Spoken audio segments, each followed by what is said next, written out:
Hello,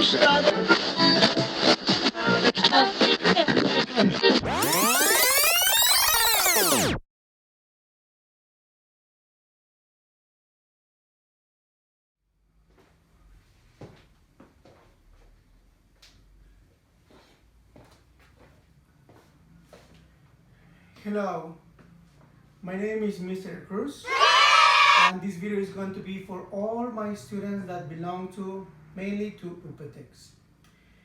Maybe if you are new over here, so maybe you are a new student, so these videos are for supporting now in these times that we are so close, like we have like laptop.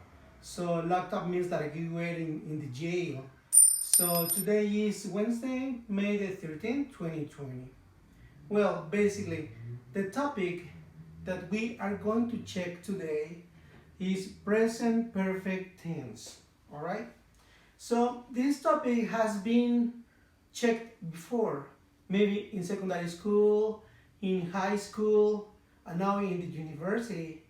And this is really important that you need to handle this in the 4 skills. You need to understand, you need to speak, you need to write down, and you need to speak. Read the 4 skills: listening, speaking, reading, and writing, basically. All right. So I am going to give you some important characteristics of the structures. All right. And at the same time, we are going to check some jobs and professions because we need to brush upon them because maybe we do not remember. So let's start. Let's get the ball rolling. Let's get the ball rolling means vamos a empezar. So sometimes we need to speak English the 100%. So, but if I share knowledge to all of you, it's important to know what we are talking about. I'm trying to speak slow because I want you to understand. All right. So the present perfect tense. Sometimes students are confused because they don't know if we talk about in past simple tense or we talk about in present perfect tense. There is a big difference. Well, I am going to tell you the main difference in English. When we talk about present perfect tense, we talk about an action that was going on in the past, but maybe we are going to repeat this right away. So it is like the result of the past. So I am going to give you some usages in a while.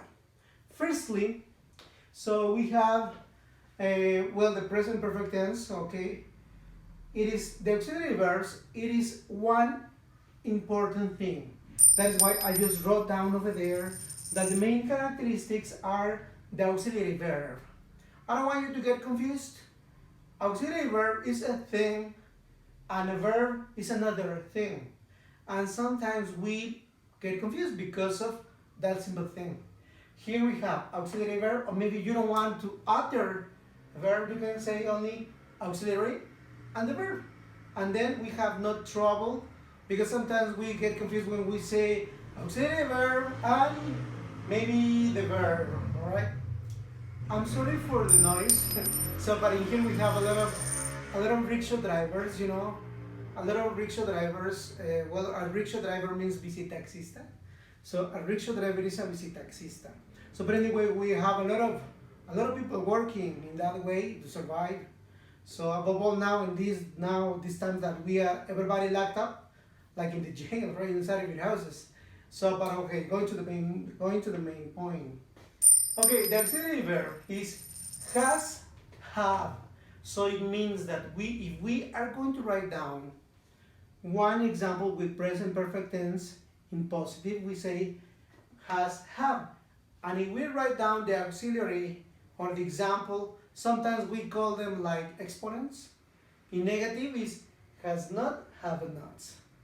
In another video, I will show you the way we can contract it, has not and have not.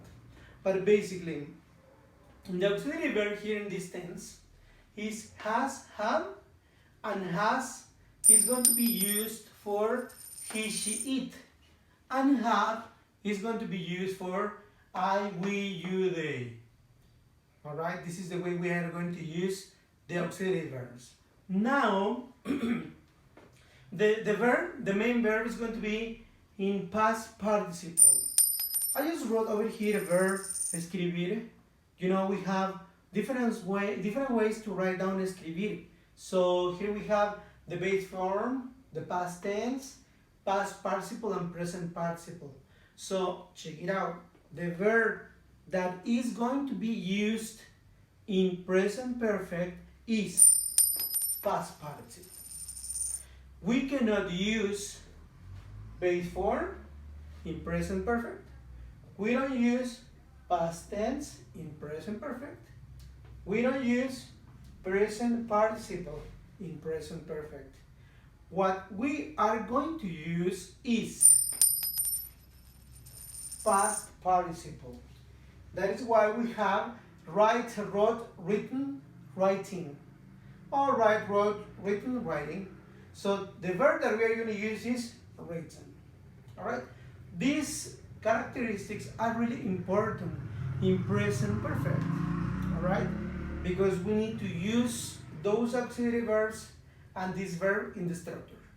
No matter if you use positive, negative, and question. All right, just the order changes a little bit, but anyway, these characteristics are really important. All right.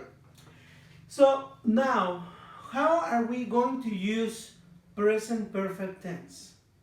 The present perfect tense is for repeated actions.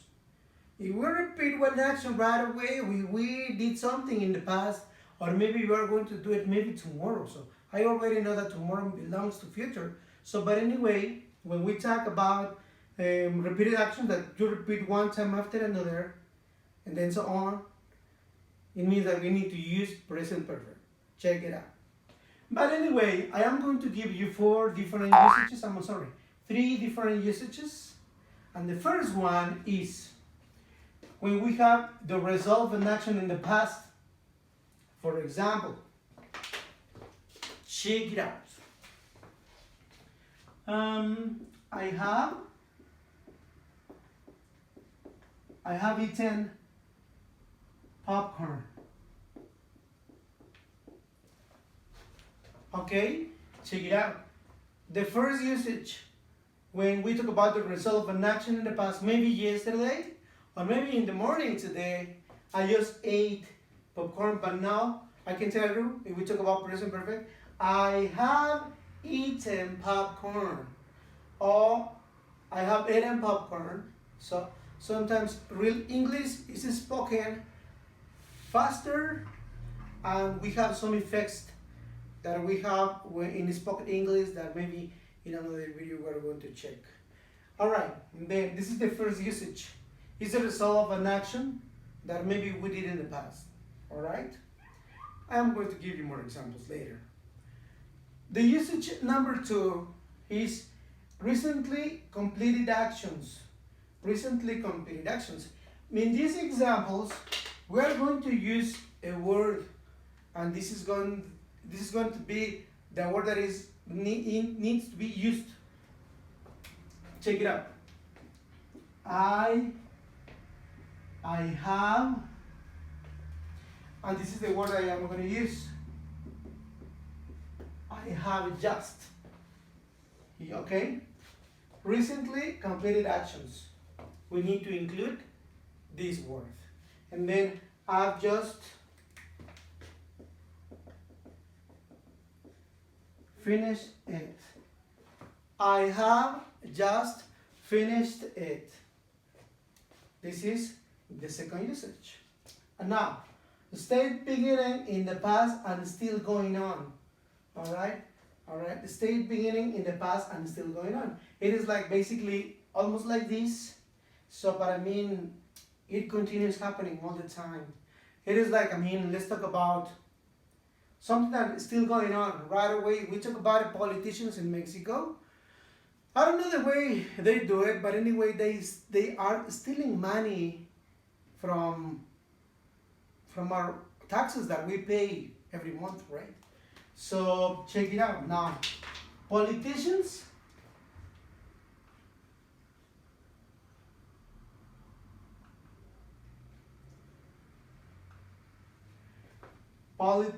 have stolen my taxes. Okay, state beginning in the past. Okay, it has happened many times before and still going on. Politicians have stolen my taxes. And now something important over here. Check it out. This is the auxiliary verb. Now I just gave you some examples with I, the subject pronoun I, o sea, yo. Aquí tenemos el auxiliar igual. Aquí tenemos en plural, por eso ponemos have. No tenemos has. Más adelante haremos más ejemplos. Entonces, check it out. I have eaten popcorn. I have just finished it. And politicians have stolen my taxes. And check it out. Still stolen. Past participle. Finish, finished, finished. Past participle. Eat, ate, eaten. Past participle. And then, this is the main characteristics of present perfect tense. How we are going to translate into Spanish? Like this. Yo he comido palomitas. Yo he terminado alguna actividad. Esto por lo general no se interpreta, no se dice. Es como nada más nos ayuda a decir que es algo que ha pasado recientemente. Se escribe, pero no lo podemos interpretar como tal. Y los políticos han robado mis impuestos. Dice algo que empezó en el pasado y sigue sucediendo, básicamente. Esta es una mera introducción de presente perfecto. Okay? This is just an introduction on present perfect, and maybe this is the beginning of one of the topics that we are going to check in this four-month period. In this second 4-month period, I'm sorry. So before you go, I am going to give you 3 more examples in affirmative way. Check it out.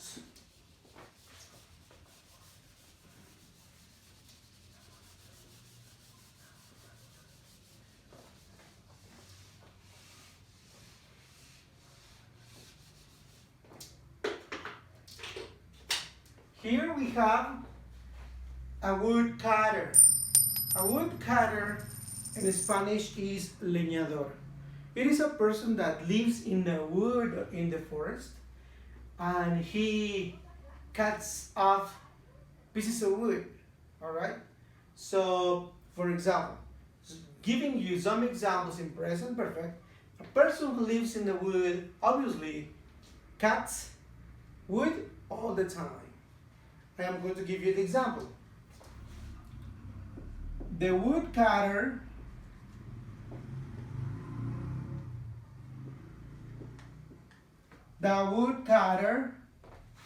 has, because this is third person, he, she, the woodcutter has cut wood. The woodcutter has cut wood. This is the woodcutter. Check it out. Have a look at this picture. So the woodcutter has cut wood. Alright? One more example. Check it out. Here we have a locksmith. A locksmith is a person that makes keys. I'm not talking about keys, no.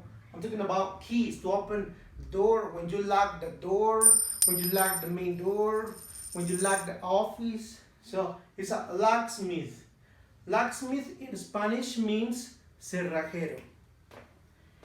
Now I am going to give you one example. The locksmith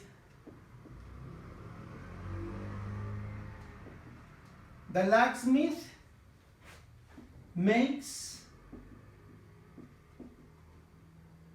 all right. Okay, let's finish this. The locksmith makes keys. Okay, this example belongs to present simple tense.